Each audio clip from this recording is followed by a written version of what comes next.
Tonight, labor strife, parental anxiety, and federal politics. And how it all mixed together today on the campaign trail. We hope that both sides can come to an agreement. With the threat of Ontario school closures, Andrew Scheer appears in Ford Nation without Premier Ford. More women candidates are running than ever before. Why that may not translate into more wins. Allegations of phone hacking with a royal twist. Prince Harry sues the tabloids. And assessing head injuries in real time. I feel a lot safer on the field knowing that there's somebody on the sideline basically having my brain in their hands. The Canadian team where every player has a chip in their helmet. This is The Nation. Ontario families are bracing for impact as 55,000 education workers prepare to go on strike. Yeah, parents are panic scheduling, calling in favors, or let's face it, getting ready to call in sick. On Monday, barring an agreement with the province, hundreds of schools will close their doors, leaving hundreds of thousands of kids at home. It is the kind of disruption that could be a big factor in the federal election. But before we get to the politics, let's talk about the people in the path of this strike. Here's Ellen Morrow as the clock ticks down to the deadline. Okay, the water's a tiny bit cold. Okay. Aesthetic student Corey Sakaluk is studying under stress as the possible strike looms. It means additional expense, additional inconvenience, disruption of day-to-day routines, and for our children, it means that their learning is interrupted. Sakaluk has a 7-year-old son, Joe. She's worried about being forced to miss classes of her own to care for him. I'm running low now on OSAP funds, and I'm initiating a job search, so it's really stressful. According to Queen's Park Briefing, more than 1.4 million kids could be out of school Monday. At least 35 school boards will be closed if there's a strike. A lot of parents in my child's class are struggling. We're relying on each other, or we're having to suddenly incur a lot of expenses for childcare. And to help, day camps will open across the province, including here at T-Dot Tumblers. It'll just be a hassle for parents, so this is a place they can come to. While parents come up with creative solutions, negotiators are struggling to do the same. We need to see a reversal of the cuts that have been made. We need to see improvement in frontline services. I need that spirit of cooperation, that openness, that reasonableness that we've demonstrated to date to be matched by the other parties, particularly the union. Despite the uncertainty, Sakaluk says the potential parental pain might be worth it. if we take the hit now and resolve this now and ensure there's adequate funding, then hopefully he can have a great education the whole time he's in school. Talks resumed here in downtown Toronto this evening. The government wants to tighten up sick leave policy. It says it costs too much money and promotes absenteeism. But the union says that policy protects its employees, who make an average of $38,000 a year. Ellen Morrow, CBC News, Toronto. So as parents, people adapt. As voters, they tend to point fingers. Ontario's Doug Ford's government has a big profile, and as Salima Shivji explains, that is exactly what the federal Conservatives are worried about. A campaign event inside a hotel room in the heart of Doug Ford country, with the Premier missing in action. Justin Trudeau has failed. As Andrew Scheer tries to turn on the charm in Ontario's battleground ridings, he keeps getting confronted with anger. I won't be voting for Andrew Scheer just because of Doug Ford and what he's done to my family. Parents mad about cuts to services. Education workers poised to strike, mad about workload. The blame falling squarely on Ford and, by proxy, his federal counterpart. The Liberals know it and are exploiting it. Their leader as he swings through key ridings in Quebec. Doug Ford. People like Doug Ford. Conservatives like Doug Ford and Andrew Scheer. And his candidates in Ontario. Andrew Scheer is going to double down, and he's going to do the same thing. Where is Doug Ford? We are here in the province of Ontario. Mr. Ford, if you're out there, we want to see you. Scheer brushed off worries the fallout from the strike will hit him. I think people in Ontario understand that there have been strikes at the education level against every political party who have been in office. Even so, the cavalry has been called in to Ontario from out west. The Honourable Jason Kenney. An Alberta premier who knows his way around Ottawa politics. Jason Kenney is on Scheer's side, just not by his side. He's campaigning alone so as not to draw attention to that other Conservative premier. We're all going to take our own approach. I'm just here as a leader of the third largest economy in Canada to say we desperately need a new federal government. A bold move followed by another. Andrew Scheer! The Tory campaign is pulling out all the stops for this rally, ordering supporters to get out here fast, and doing something they said they wouldn't do, pulling volunteers from door knocking to build this crowd.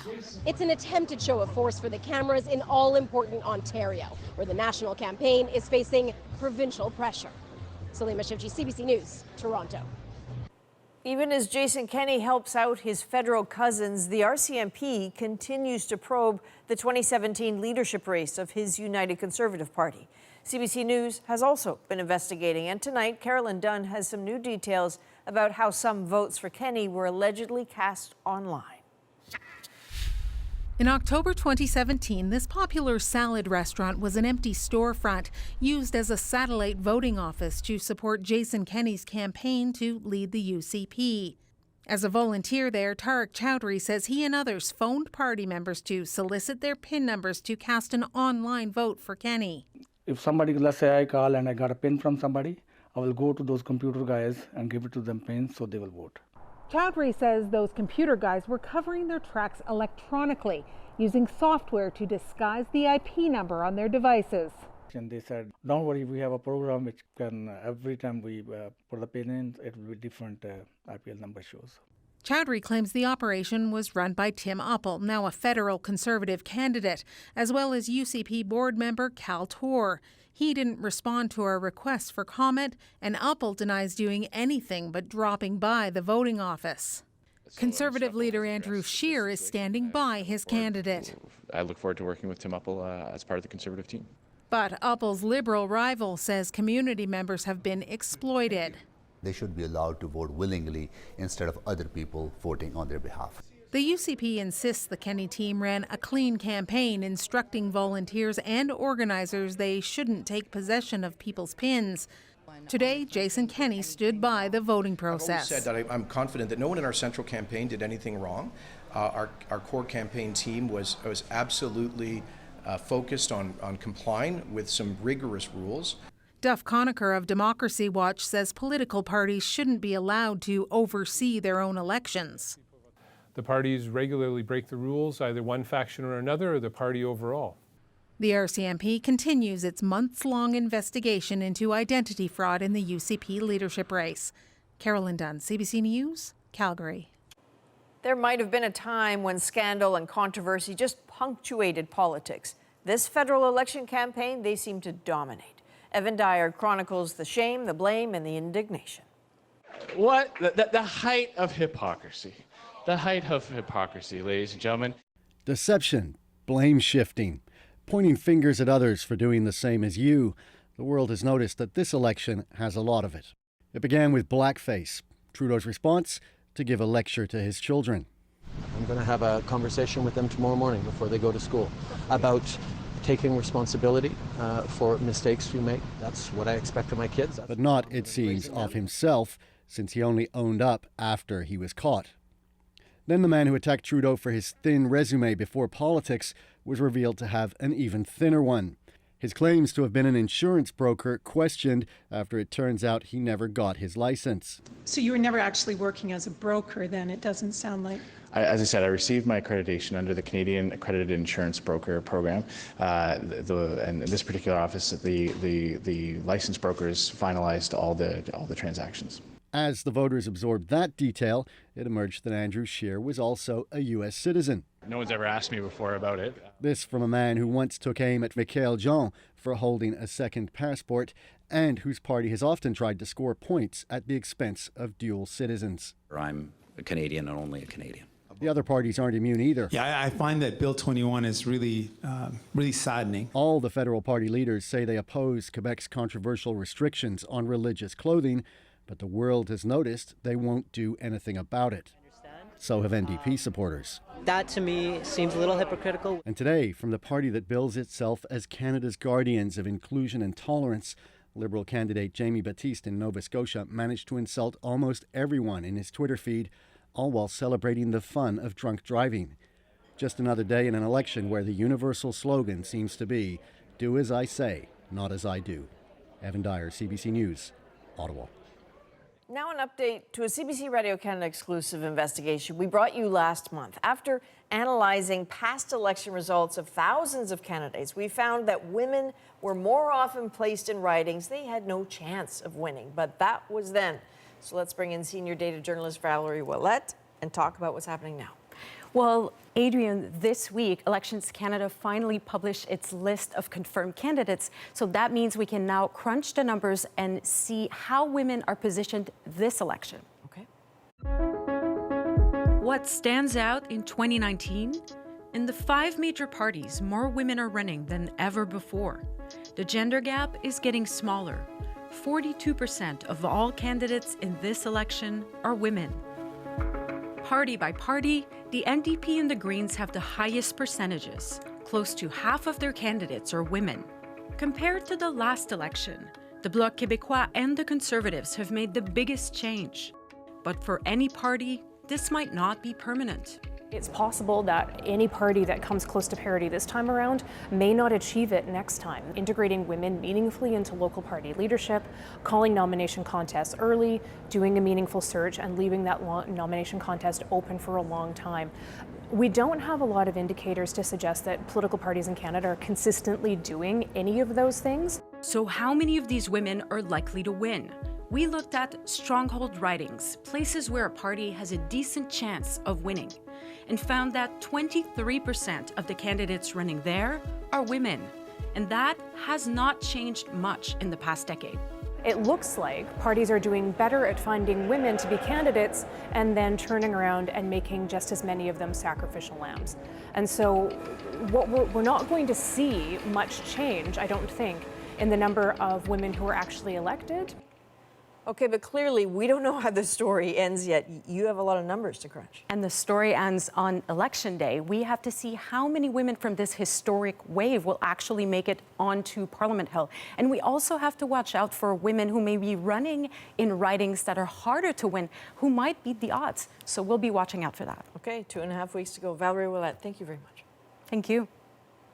Okay, to politics south of the border now, where the screws of the impeachment inquiry are turning on Donald Trump. Tonight, subpoenas have gone to the White House and to the Vice President, Mike Pence. They are demanding documents on that phone call with Ukraine's president, and Trump has been quick to respond. Lindsay Duncombe takes a look. With increasing evidence, including his own admissions that Donald Trump did exactly what he is accused of, Trump today insisted his motivations are pure. We're not looking at politics, we're looking at corruption. That sounds rich to the man Trump has accused of being corrupt with zero proof. All this talk of the president about corruption comes from the most corrupt president we've had in modern history. He's the definition of corruption. Newly released text messages suggest the White House wanted to make a presidential visit and military aid contingent on the Ukrainians investigating Joe Biden and the 2016 U.S. election. At one point, the top American diplomat in Ukraine, Bill Taylor, asks, "Are we now saying that security assistance and White House meeting are conditioned on investigations?" The response from the American ambassador to the EU, a Trump donor with no previous diplomatic experience, "Call me." This as the investigation intensifies. Democrats tonight officially sending a subpoena to the White House and signaling they want documents from Vice President Mike Pence, too, the Inspector General who investigated the whistleblower's complaint and deemed it credible, spent hours on Capitol Hill answering questions in a closed hearing. Even some Republicans are criticizing Trump. I think it's terrible. It's something that I wouldn't have done. Utah Senator Mitt Romney called the president's actions wrong and appalling. The reality is you can count the number of Republicans openly criticizing the president on one hand. Most are silent. Whatever happens in the coming days and weeks will determine if they stay that way. Lindsay Duncombe, CBC News, Washington. Well, to the UK now in a new battle royale, calling out the British tabloids for their ruthless campaign of relentless propaganda. Harry and Meghan are striking back in court. And as Thomas Daigle explains, there's history at stake and there's risk. There was no sign of a legal battle brewing as Prince Harry and Meghan toured Africa the past 2 weeks, even giving the media a rare glimpse of baby Archie. But meanwhile, in London, their lawyers were launching court actions against some of Britain's top tabloids. A way for Harry to again demand they back off. But why now?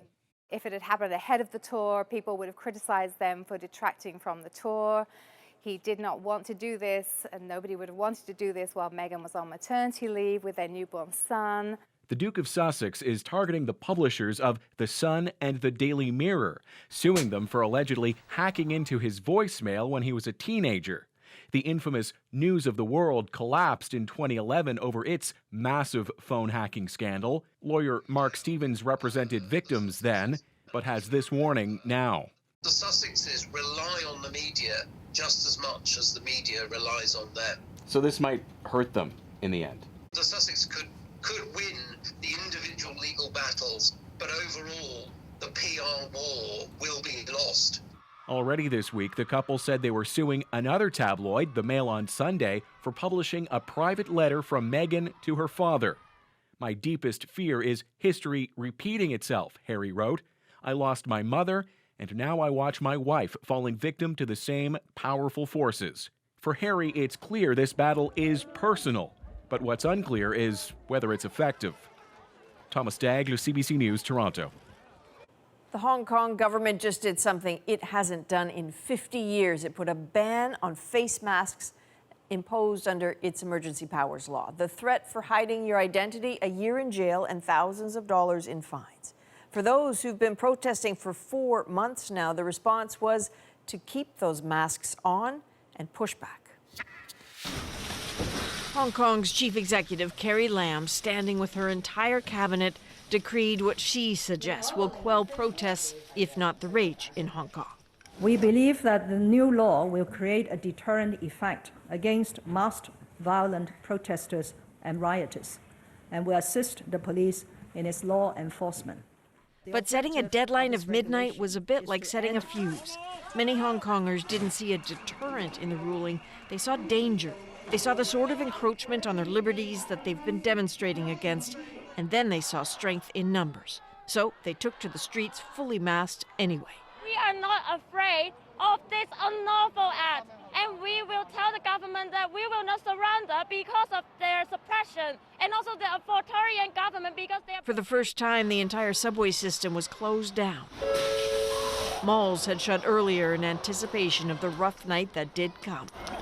Some of the sporadic protests became acts of vandalism against businesses seen as pro-China. And for the second time, a protester was hit with live ammunition. An off-duty police officer reportedly shot a 14-year-old in the thigh after a scuffle. And protesters seemed to turn on the officer, throwing a Molotov cocktail at him and beating him. Protesters are getting bolder as the laws are getting tougher. As with every weekend these days in Hong Kong, now what?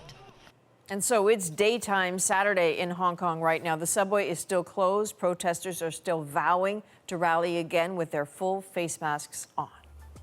And more news still ahead on The National, including the Brexit clock ticking.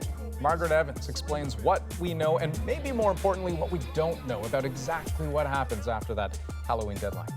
And from Brexit to Wexit, inside the Albertan separatist movement. Plus, a development in the criminal case against a man accused of multiple murders in New Brunswick. He is unfit to stand trial, at least for now. The details just ahead. We're back in 2 minutes.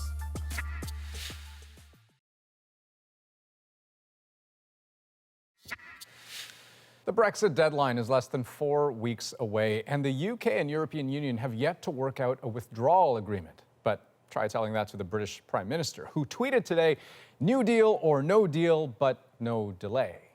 He may not have a choice in that matter, though. Margaret Evans now on how Britain got to this point and why Boris Johnson may be forced to ask for an extension.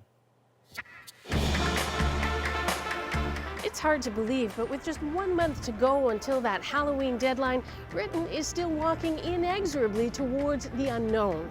Remember Theresa May, the last British Prime Minister, and her mantra? Brexit means Brexit. Well, she was replaced by Boris Johnson and his mantra. Let's get Brexit done. Let's get Brexit done. Get Brexit done. He hasn't made much progress, but he's certainly made a splash. He's lost a disappointed brother from his cabinet, his majority in Parliament, and a whole slew of votes. He's purged his Conservative Party of some of its most distinguished members and been accused of lying to the Queen after the Supreme Court judged his decision to suspend Parliament illegal. All in aid of getting Brexit done. One more thing. The opposition has boxed him in. They've introduced legislation that will compel Johnson to ask for a Brexit delay if he can't reach a deal with the European Union. I'd rather be dead in a ditch. Johnson's critics suspect he still may try to defy Parliament with the help of this man. Rasputin, Moriarty, take your villainous pick if you're a Remainer. Dominic Cummings is widely seen as the man behind Johnson's take no prisoners strategy, a hero to those who believe delivering Brexit is the people's will. But he's also accused of just plain stirring the pot. We're enjoying this. We're going to win. We're going to leave. Right now, it doesn't feel much like anyone's winning. The mood toxic, and much of it being laid at the Prime Minister's feet, aiming wartime words like surrender and collaboration at the opposition. It is Jeremy Corbyn's surrender bill.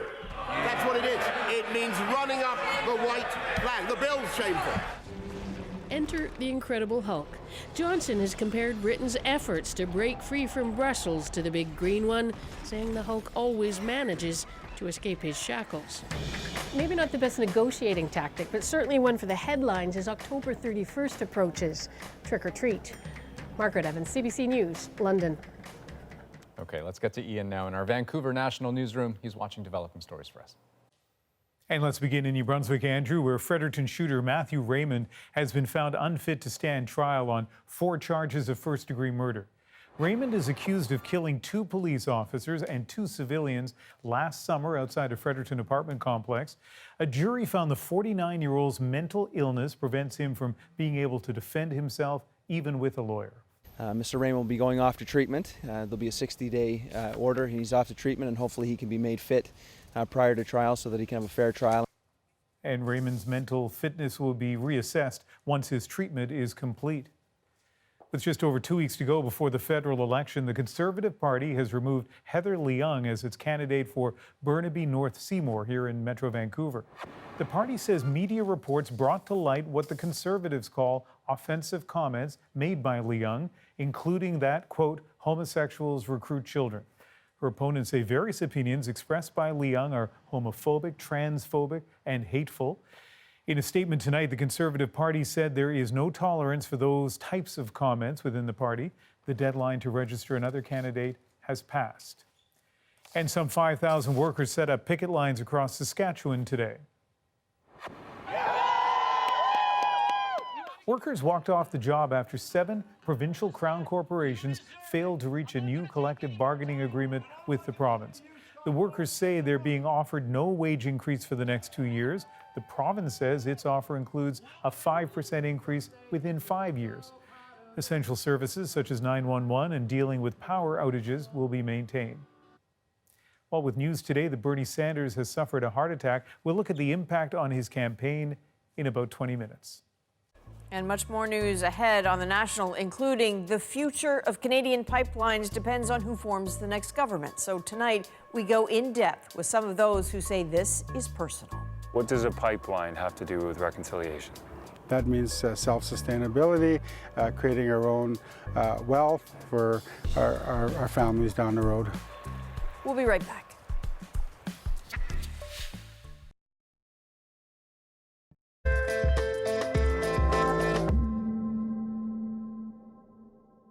I didn't think the government was actually this stupid to buy a pipeline.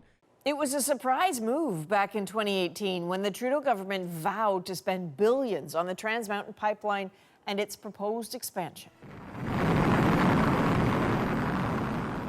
For decades, that pipeline has moved Alberta crude from Edmonton to Vancouver.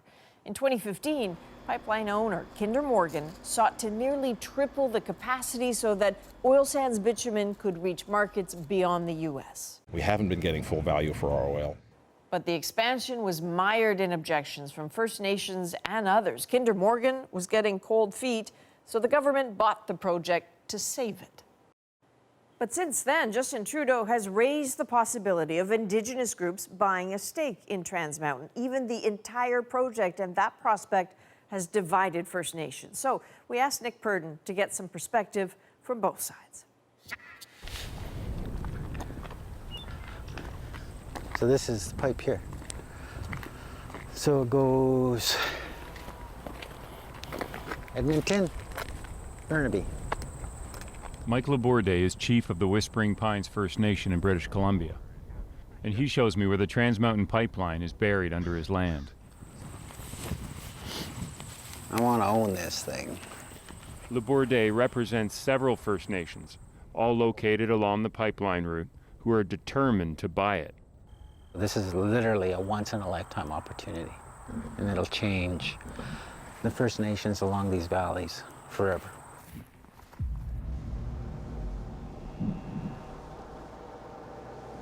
Now, it's hard to find something more controversial in the country right now than the Trans Mountain pipeline. For some, it means ecological disaster. For others, economic stability. But there's another point of view. Some First Nations believe buying the pipeline could help them build a new relationship with Canada. I'm here in British Columbia to find out what that means. Why do you want to buy the pipeline? Like everybody else wants to buy it. It's profitable. They produce revenue and profit daily.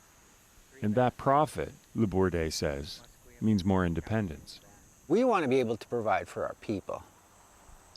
I don't want Ottawa providing for our people. Just stay in Ottawa and do your Ottawa thing. Here, if you want to conduct business, you should be dealing with the band office. For Chief Labourde, buying the pipeline would force fundamental change on relations between First Nations and Ottawa. He says they'd be more like equals. We'd be included in the Canadian fabric. I wouldn't be talking about my band needs water, safe drinking water. We've all heard it. It's true, it's real. We have bottled water here. We have to pay for bottled water because the groundwater isn't safe to drink. It's not safe to shower in. And so, had we the resources, we'd be able to complete our water system. And Labourde isn't just dreaming about buying the pipeline. The group of First Nations he represents has had discussions with the federal government. TD Securities has signed on to provide the billions. And they've got a company to operate the pipeline as well. But here's the thing. It turns out that buying the Trans Mountain pipeline has become a popular idea among First Nations. I think as First Nations people, it's time that we start getting involved in owning these major projects. Shane Godfredson represents another Indigenous group that wants to buy the pipeline. They call themselves Project Reconciliation. What does a pipeline have to do with reconciliation? We've always, been on the short end of the stick. A lot of the resources that leave our territory, we've never really been truly benefited from those resources. When you look at the state of First Nations, I don't think we've really reconciled, well, we haven't for a fact. We haven't reconciled with Canada, that buzzword with Reconciliation Canada. And I think from a business point of view, it just makes sense to look at economic reconciliation. What do you mean? That means self-sustainability, creating our own wealth for our families down the road. If you follow the water south, you get to the Coldwater First Nation. Here, they not only don't want to buy the pipeline, they're scared of it.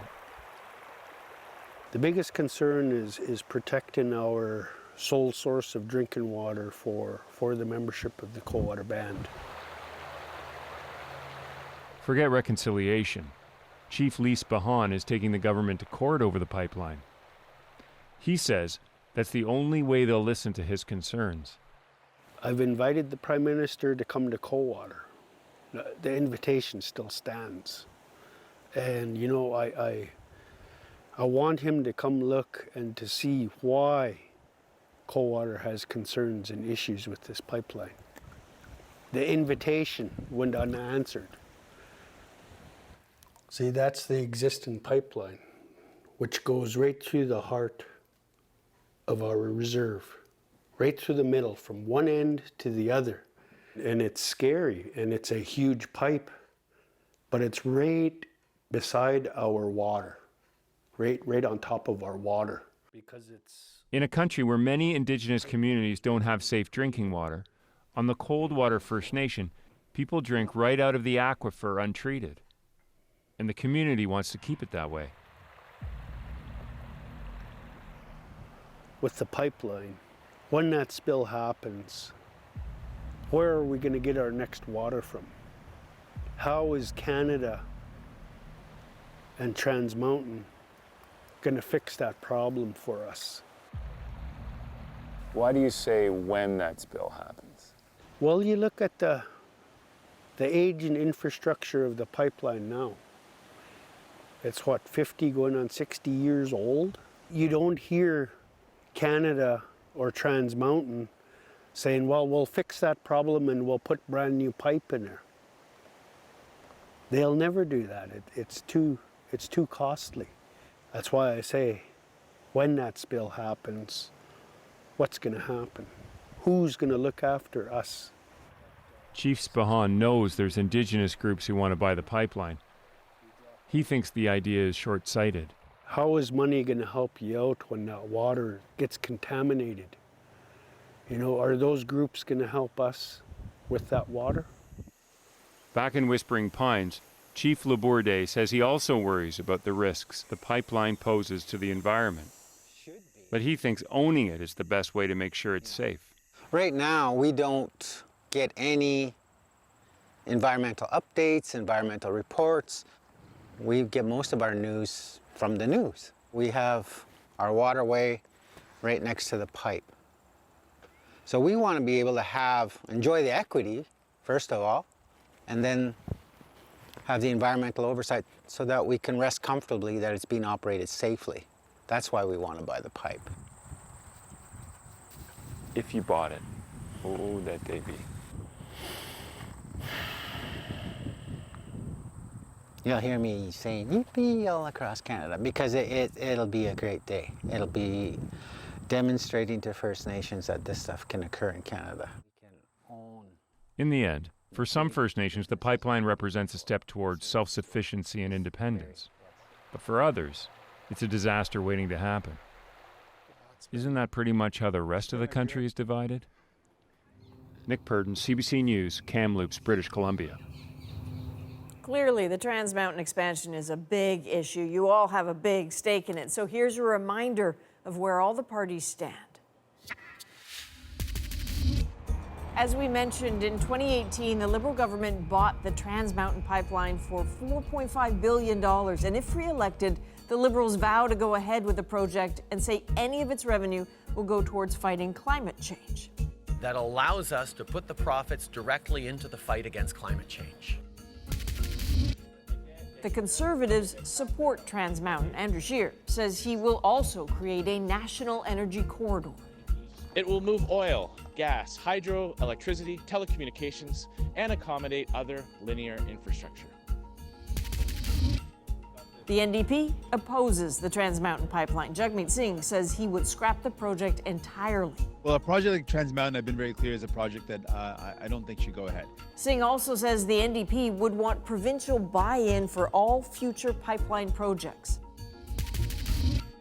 The Green Party's opposition to the pipeline has been unwavering. Elizabeth May was arrested at a pipeline expansion protest last year and says her party will not prop up any minority government that wants Trans Mountain. None of them could possibly be supported by Greens.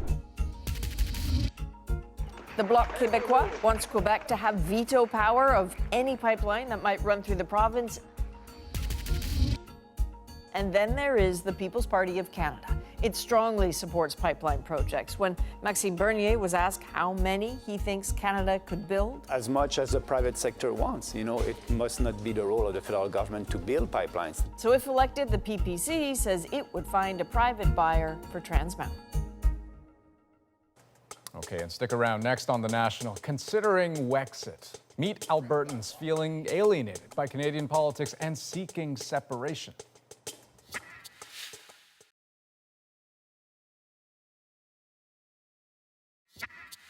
The level of frustration and alienation that exists in Alberta right now towards Ottawa and the Federation is, I believe, at its highest level, certainly in our country's modern history. Jason Kenney was beating that drum long before his election this year as Premier of Alberta. And make no mistake, Alberta is fertile ground for public anger, having been battered by world oil prices and frustrated by the lack of new pipelines. But are people there actually ready to separate from Canada? Kathleen Petty looked into it. Look around, we got a lot more than 8 people in the room today. Wexit, a new effort to tap into a separatist sentiment in Alberta. At this gathering, about 3 dozen showed up. The Reform Party in the 80s and 90s, their slogan was "The West wants in." Wexit Canada's slogan is "The West wants out." Reform Party founding leader Preston Manning says ignore this at Canada's peril. The populist dimension of Western alienation, it can't be ignored, it has to be addressed. Jason Kenney, former Reform MP and now Premier, has warned often of a unity crisis. This pollster says Kenney does reflect a slow but deep burn. There's really a sense of frustration here in Alberta, and Albertans are looking for all ways to express it. And I think when people talk about separation, mostly it is just an expression of frustration rather than a clear desire to separate from Canada. A vehicle for that frustration is a referendum on equalization touted by Kenney. So I don't actually view the referendum campaign, if you will, as a serious concern about equalization. It's just a convenient way to harness a sense of alienation and rage. We brought together a few Calgarians to test the temperature. And until we have a leader that's willing to step up and kind of unite Canadians as a whole, it's going to be tough for us to feel like we're all one country. I'm not a separatist, I'm a Canadian first and foremost, but you know, with the continued aspect that we feel powerless here, separation, is that a viable plan B if we can't work this out? The final result on October 21st might help focus minds here on whether Albertans can work it out. Kathleen Petty, CBC News, Calgary. Okay, Ian's next with stories developing around the world tonight. Plus, making football safer. Forget asking the player if the hit was too hard. How about asking the helmet? We're back in 2.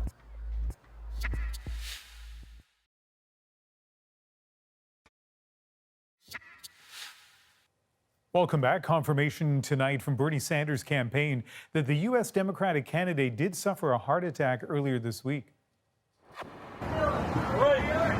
Great. Thank you. Sanders did walk out of a Nevada hospital after being released this afternoon. The U.S. Senator underwent surgery to have 2 stents placed in blocked arteries. Sanders says he looks forward to getting back to work. In Iraq, the death toll has more than doubled in the past 24 hours as clashes intensify. Iraqi forces opened fire on anti-government demonstrators. Nearly 60 people have now been reported killed over the past 4 days. Protests were sparked by anger over unemployment and corruption in the government. Iraq's prime minister has appealed for calm across the country. Oscar-nominated actress Diane Carroll, the woman who broke a network television color barrier, has passed away after a long battle with cancer. You can tell me he's lazy. In 1968, Carroll became the first African-American woman to lead a U.S. network TV show with her sitcom Julia. She was also the first black woman to win a Tony for Best Broadway Actress. Her daughter confirming the 84-year-old died at her home in Los Angeles. And the first all-female spacewalk is back on schedule after being scrapped earlier this year. American astronauts Christina Cook and Jessica Meir will get a chance to make history October 21st when they venture outside the International Space Station. A spacesuit sizing problem prevented an all-female spacewalk in March. This comes as NASA continues to push for a mission to land the first woman and the next man on the moon by 2024. Next on The National, a high-tech way to keep football players safe, plus another high-tech game changer in our moment. Meet the quadriplegic man who walked again thanks to an exoskeleton hooked up to his brain. We're back in 2 minutes.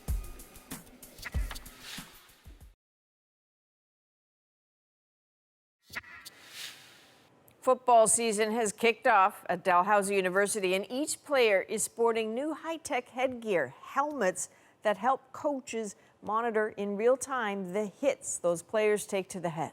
Kayla Hounsell shows us how it works. As they kick off their home opener, the Dalhousie Tigers say they have something no other university football team in the country has. Will! You just saw something with that player. Yeah, so he's not checked in. You need to check in your helmet there, brother. They're all wearing helmets embedded with sensors that transmit signals to this device when players take hits to the head. The technology tracks the hits and warns coaches when players reach a certain threshold. We can get them off the field, hopefully, before they sustain a bad head impact and get them looked at prior to that. I feel a lot safer on the field knowing that there's somebody on the sideline basically having my brain in their hands. That person is Casey Jones, team president, assistant coach, and Dalhousie medical student. I was instantly drawn to this as an opportunity for some important research. He's collaborating with the Nova Scotia Health Authority, using the data collected by the helmets to figure out how to coach players more safely. It doesn't tell us when someone has a concussion, but it does tell us when someone has reached, the 1% of hits, that maybe we should take a look at that player when they come off the field. The helmets are about $500 each. That's $200 more than the old ones. But the coach says it's worth it, and he's already seen the benefits.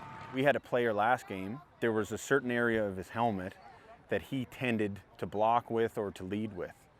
We were able to coach him up through that week of practice, kind of try to help him steer away from that. Before, it was up to the players to ask for help. With the football mentality, it's like soldier on, get through it, finish the game, finish the play, finish the drive, right? Have you ever taken a hit where you think you shouldn't have continued playing, but you did? Absolutely. The new helmets take the decision out of the players' hands and put it into the coaches, who say they have no problem pulling players to keep them safe. Kayla Hounsell, CBC News, Halifax. Really neat tech. Okay, next on The National, our moment, a potentially life-changing one. Now check out the technology helping this man to walk again. Right after this.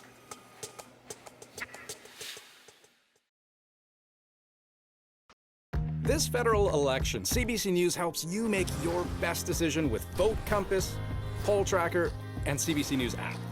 Canada Votes 2019. This is Thibault. He used to be an optician, but 4 years ago, a fall left him paralyzed from the shoulders down and in hospital for 2 years. Then came an almost unbelievable opportunity. Thibault's condition had not improved, but a mind-reading exoskeleton suit was ready to be tested, and he was the perfect patient to try it out, to try to walk again. The results are tonight's moment. This is what 2 years of hard work and determination look like.